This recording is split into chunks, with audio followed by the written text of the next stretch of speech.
Pemirsa, meski telah diklarifikasi, kegaduhan atas pernyataan Mahfud seolah menunjukkan adanya fenomena aliran uang tidak wajar di pusaran Kementerian Keuangan. Apa yang harus diawasi dari transaksi janggal di Kementerian Keuangan? Kita akan diskusikan dengan Agus Sunaryanto, Koordinator Indonesia Corruption Watch atau ICW. Selamat pagi Mas Agus. Selamat pagi Mbak. Mas Agus, kalau menurut Anda apa benar ini pencucian uang, Mas Agus? Ya, kalau indikasi awal, ini yang mana nih Mbak? Yang 300 triliun atau yang 300 triliun 37 yang miliar di safe disebutkan oleh deposit? Pak Mahfud sebelumnya. Ya, kalau yang disampaikan oleh Pak Mahfud, kelihatannya kan ini lebih banyak terkait dengan mutasi ya, mutasi atau dari transaksi yang masing-masing orang yang diduga ada di pejabat Kementerian Keuangan gitu ya.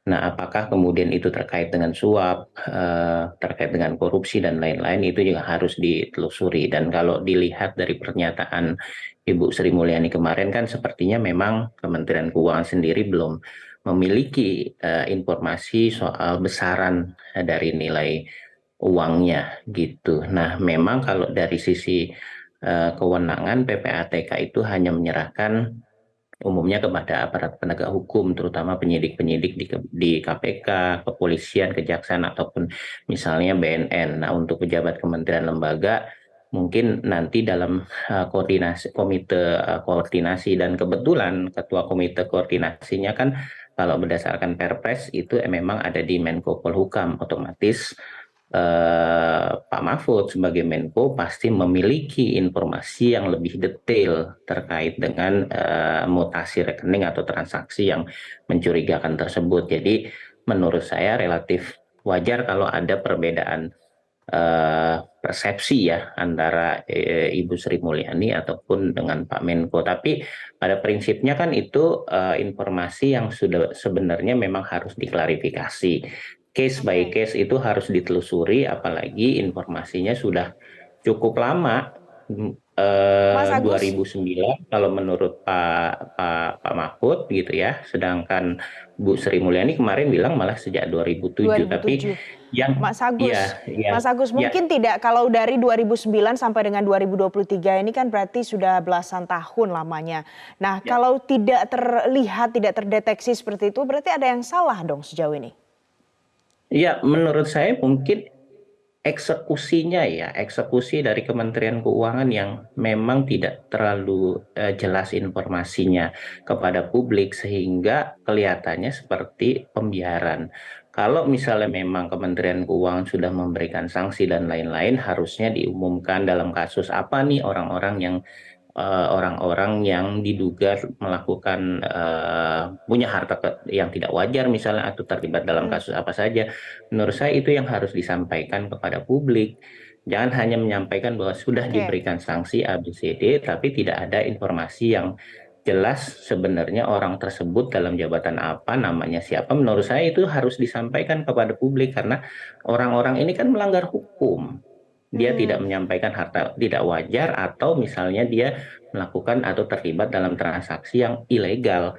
Nah, ini yang menurut Mas saya agak Agus, kurang, sehingga publik juga akhirnya menagih, apalagi muncul berbagai kasus baru seperti Pak Rafael ini yang ternyata itu juga sudah diberikan sejak tahun 2012 kalau tidak salah ya, diberikan kepada KPK, dan kemudian oke. muncul lagi justru tidak terkait dengan kasus korupsi, suap Mas dan Agus, lain-lain, justru dari 300 muncul ke triliun publik angka karena yang kasus disebutkan penganiayaan. itu memang sebelumnya sudah disampaikan bahwa sudah ada tindak lanjutnya, tapi ada Ya, hasil entah mungkin sudah pensiun, kemudian hasilnya ya. tidak bersangkutan dari pegawai Kemenkeu.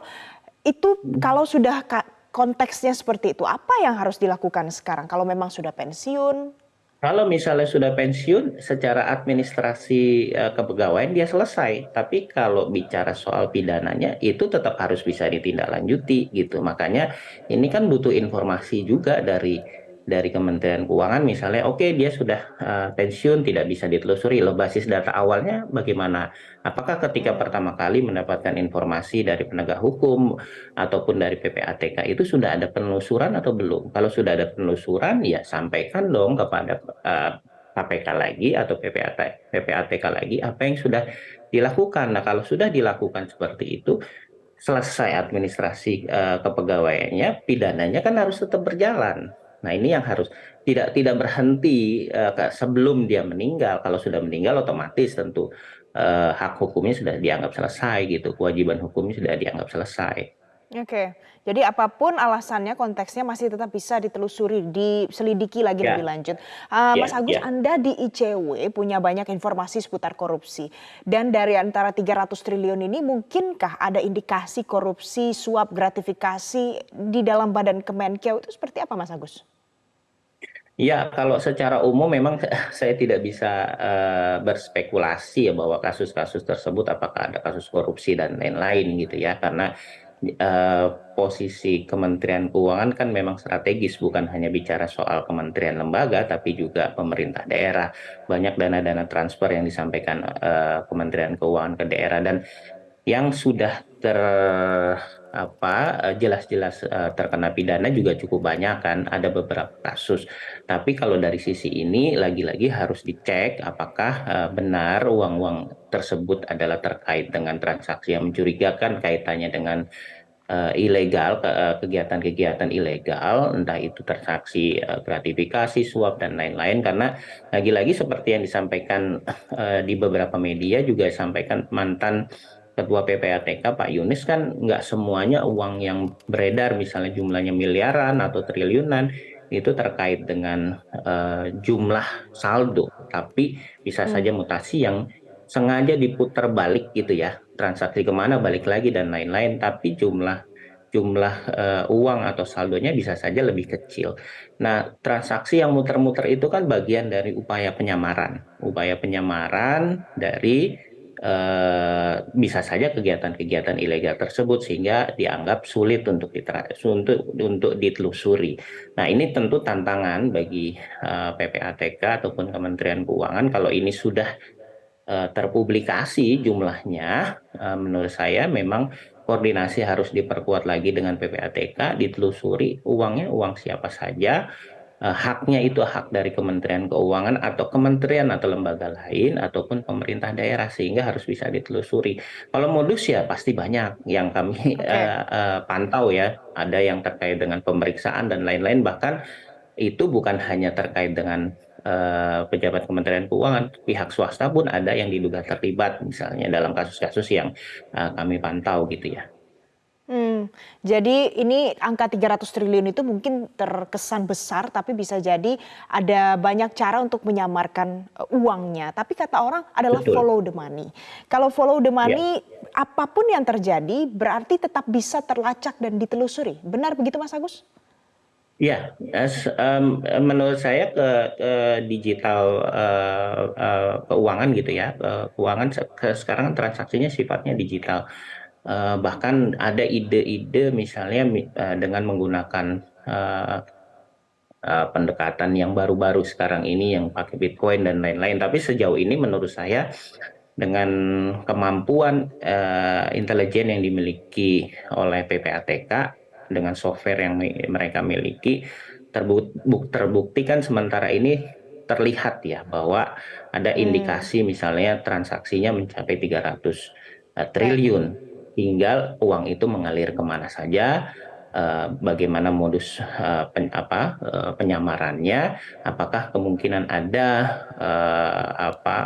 konsultan-konsultan tertentu yang terlibat seperti kasus Pak Rafael kemarin yang konsultannya Baik. katanya melarikan diri, dan ini kan kelihatan semakin canggih ya menurut saya. Jadi tugas besarnya adalah kejar terus di mana uangnya, siapa yang bertanggung jawab dan ini harus dibuka untuk publik. Terima kasih Ya, Koordinator selama ICW Agus menggunakan transaksi Sumaryanto. perbankan saya rasa masih bisa dikejar kok. Oh baik, kita optimis untuk hal itu. Terima kasih Mas Ya, Agus sudah bergabung bersama kami ya. pagi hari ini di Metro Pagi Prime Time.